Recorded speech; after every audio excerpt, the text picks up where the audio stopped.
नमस्कार, सत्यदर्शन न्यूज मध्ये आपले स्वागत आहे. मी पायल शहा. एक नजर टाकूया आजच्या ठळक घडामोडीवर.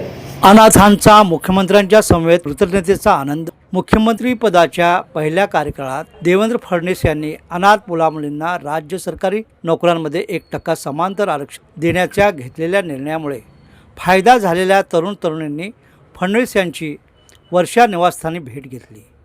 त्यांच्याप्रती कृतज्ञता व्यक्त केली. अनाथ मुलांना आरक्षणाचा निर्णय माझ्या जीवनातील सर्वात जास्त समाधान देणारा आहे. भारतरत्न डॉक्टर बाबासाहेब आंबेडकर यांच्या संधीची समानता या तत्त्वाच्या प्रेरणेने शासनाने हा निर्णय घेतला. या निर्णयामुळे 862 अनाथ युवक युवतींनी स्वावलंबी झाले याचा अभिमान वाटतो. शासनाच्या वर्षपूर्तीची सुरुवात सुंदर कार्यक्रमात झाली असे फडणवीस म्हणाले. मुख्यमंत्र्यांनी यावेळी या तरुणीशी संवाद साधला आणि त्यांना भेटवस्तूही दिल्या. आमदार श्रीकांत भारती यावेळी उपस्थित होते.